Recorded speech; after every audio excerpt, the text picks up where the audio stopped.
తెలంగాణలో miss world పోటీదారుల tours కొనసాగుతున్నాయి. హైదరాబాద్లోని ఏఐజీ ఆసుపత్రికి సుందరీమణులు వెళ్లారు. అక్కడ రోగులను పరామర్శించారు.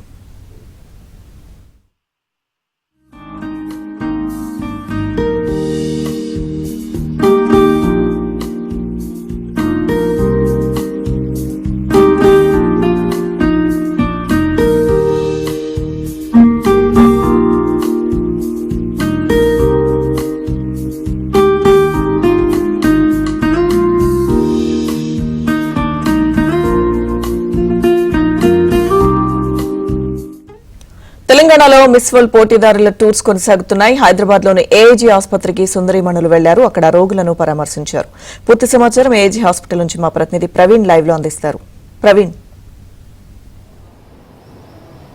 లక్ష్మీ దుర్గా, తెలంగాణలో మిస్ వరల్డ్కి సంబంధించిన కండిషన్ల పర్యటన అయితే కొనసాగుతూ ఉంది. మొదటి రోజు నుంచి కూడా ఈ రోజు వరకు చూసినట్లయితే బుద్ధభవన్ దగ్గర నుంచి రామప్ప టెంపుల్, అలాగే చార్మినార్ సందర్శన సక్సెస్ఫుల్గా జరిగింది. నిన్న చూసినట్లయితే యాదగిరిగుట్టకు సంబంధించిన విషయంలో కావచ్చు, అలాగే పోచంపల్లి దగ్గర చూసినట్లయితే విషయంలో కావచ్చు, పూర్తిగా కూడా సక్సెస్ఫుల్గా కొనసాగింది.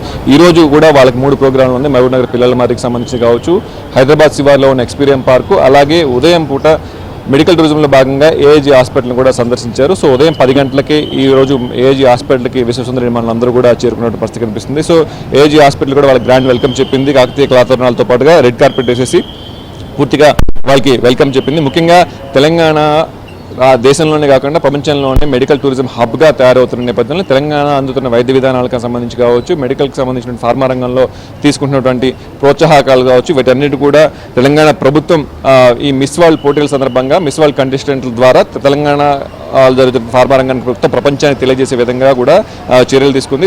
దీనికి సంబంధించి పకడ్బందీగా ప్రణాళిక కూడా చేశారు. ఈ నేపథ్యంలోనే తెలంగాణ ప్రభుత్వం ఈ మిస్ వరల్డ్ కంటెస్టెంట్లందరూ కూడా మెడికల్ టూరిజంలో భాగంగా ఏఐజీ హాస్పిటల్కి తీసుకొచ్చింది. సో ఏఐజీ హాస్పిటల్లో ప్రస్తుతం అయితే డాక్టర్ పద్మవిభూషణ్, డాక్టర్ నాగేశ్వర రెడ్డి గారు తెలంగాణ ప్రభుత్వం ఏ విధంగా చేస్తుంది, ప్రోత్సాహకాలు ఇస్తుంది తెలంగాణ వైద్య విభాగంలో, సో వారన్నింటినీ కూడా పవర్ పాయింట్ ప్రజెంటేషన్ అయితే ఇస్తూ ఉన్నారు. సో ఉదయం 10 గంటలకి ఏఐజీ టూర్స్ ఇక్కడికి స్టార్ట్ అయిపోయింది. సో అందరూ కూడా ఇక్కడ గ్రాండ్గా వెల్కమ్ చెప్పారు. తెలంగాణ సంస్కృతి సాంప్రదాయాలు ఉట్టిపడేలాగా తెలంగాణ డ్రెస్సెస్లోనే పూర్తిగా వాళ్ళందరినీ కూడా వెల్కమ్ చెప్పి, సో అందరినీ కూడా అక్కడ వాళ్ళని తీసుకెళ్లేసేసి ఏమేమి జరుగుతుందని చెప్పి పవర్ పాయింట్ ప్రశ్నిస్తూ ఉన్నాం. ప్రస్తుతం మనం ఎంట్రీ పాయింట్లో ఉన్నాం. ఇక్కడ చూస్తుంటే పూర్తిగా బతుకమ్మలు డెకరేట్ చేస్తూ తెలంగాణ కాకతీయ కళాతోరణాలు, అలాగే డప్పు చప్పలతో నాదస్వరాలతో పూర్తిగా వాళ్ళందరినీ కూడా లోపలికి తీసుకెళ్లారు. ప్రస్తుతం అంతా ఇక్కడ పీడియాట్రిక్ విభాగంలో కావచ్చు, అలాగే వైద్య విభాగంలో ఎక్కడెక్కడ ఎన్ఐసీలో కావచ్చు, ఐసీయూలో కావచ్చు, విదేశీ టూరిస్టులు అందరూ కూడా ఎక్కడెక్కడ వైద్యం పొందుతూ ఉంటారు. ప్రస్తుతం అక్కడ ఉన్నారు. సో ప్రస్తుతం ఈ ఎంట్రన్స్ పాయింట్ దగ్గరే మనం ఉన్నాం. ఈ ఎంట్రన్స్ పాయింట్ దగ్గర చూసుకున్నట్లయితే తెలంగాణ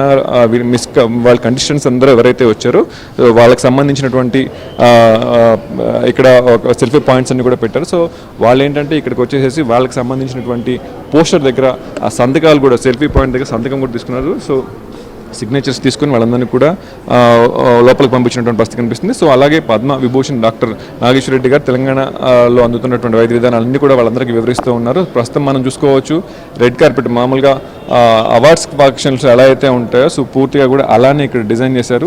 సో పూర్తిగా అయితే టూరిజం అయితే కొనసాగుతోంది. దీని తర్వాత మీడియా కూడా వివరించే ప్రయత్నం కూడా ఏఐజీ హాస్పిటల్ వాళ్ళు చేస్తూ ఉన్నారు. మొత్తంగా మెడికల్ టూరిజంలో భాగంగా గచ్చిబౌలికి సంబంధించిన దాదాపు 40 సుందరీమణులు కూడా ఇక్కడికి వచ్చినట్టుగా తెలుస్తోంది. ముఖ్యంగా విదేశీ పేషెంట్లకు అందిస్తున్నటువంటి దీర్ఘకాలిక అరుదైన వ్యాధుల చికిత్సకు సంబంధించినటువంటి వాటి పవర్ పాయింట్ ప్రజెంటేషన్తో పాటుగా ఇతర దేశాలతో పోలిస్తే తెలంగాణ మెడికల్కి సంబంధించినటువంటి అతి తక్కువ ఖర్చుతోనే వైద్యం అందుతూ ఉంది. తెలంగాణలో భారతదేశంలో అందుతూ ఉంది. విదేశీ మెడికల్ టూరిస్టులు కూడా ఇక్కడ పెద్ద ఎత్తున వస్తూ ఉన్నారు.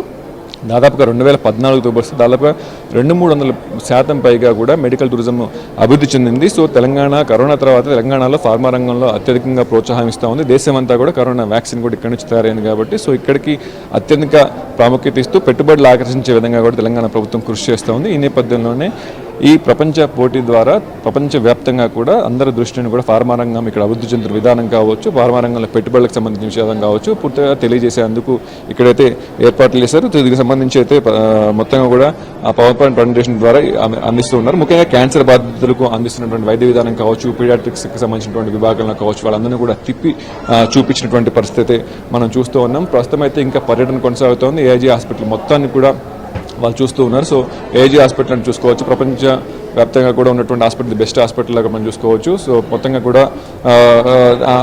ఎందుకంటే ఇక్కడ చూసుకున్నట్లయితే అమెరికా పాశ్చాత్య దేశాలతో యూరప్ దేశాలతో పోల్చుకున్నటువంటి బైపాస్ సర్జరీ కావచ్చు, నీ ప్లేస్మెంట్స్ కావచ్చు, వీటికి సంబంధించి కావచ్చు, వీటన్ని విషయాల్లో వేల డాలర్లు ఖర్చు అవుతూ ఉంటుంది. మన దగ్గర చూసినట్లయితే అతి తక్కువ లక్షల్లోనే ఖర్చు అవుతూ ఉంటుంది. కాబట్టి సో ప్రస్తుతం అతి తక్కువ డబ్బుతోనే వైద్యం అవుతుంది. కాబట్టి మొత్తంగా తెలంగాణకి మొత్తంగా కూడా ఒక టూరిజం పాలసీ తీసుకొచ్చి మెడికల్ హబ్గా క్రియేట్ చేశారు. కాబట్టి సో దీన్ని ప్రపంచవ్యాప్తంగా తీసుకువెళ్ళాలని చెప్పేసి ఏదైతే ప్రణాళిక సిద్ధం చేసుకున్నారో ఆ ప్రణాళికల భాగంలోనే విశ్వసుందరి మనులందరూ కూడా ఏజీ హాస్పిటల్ సందర్శిస్తూ ఉన్నారు. ప్రస్తుతం అయితే ఆ పర్యటన ఇంకా కొనసాగుతూ ఉంది. దాదాపు ఇంకా 2 గంటల పాటు ఈ ఏజీ హాస్పిటల్లోనే విశ్వసుందరి మనులు ఉండే అవకాశం అయితే కనిపిస్తుంది.